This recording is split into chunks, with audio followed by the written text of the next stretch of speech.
Almadow waa qayb ka mid ah silsiladda buuraha Golis ee waqooyiga Soomaaliya. Buurahan oo dhererkoodu gaarayo 1800 ilaa 1200 mitir oo jooga badda ka sarreeya.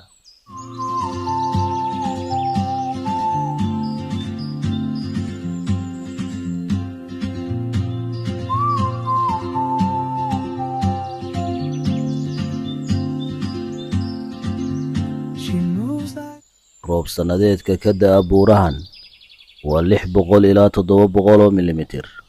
Sidoo kale, caariyaanta ka timaada badda ayaa ku da'da, sababna u ah in Almadow noqoto meel aad u cagaaran jeer walba.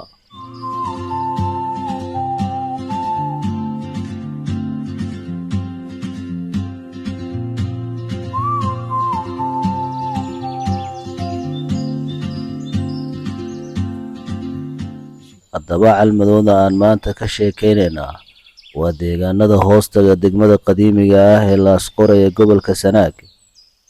Qiimahan oo lagu qiyaaso ku dhowaad 1 milyan oo hektar, sida ay sheegtay hay'adda Fowes Wilam, waa deegaan nololeedka kumanaan nooc oo noole ahi iyo gaashaanka ka hortagga nabaad guurka ah.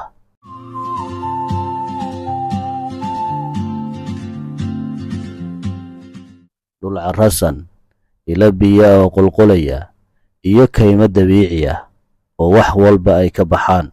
Deegaankani waa mucjisada dabiiciga ah, halkaasoo cagaarka iyo biyuhu ay ku midoobaan jaad kasta oo dhir ah.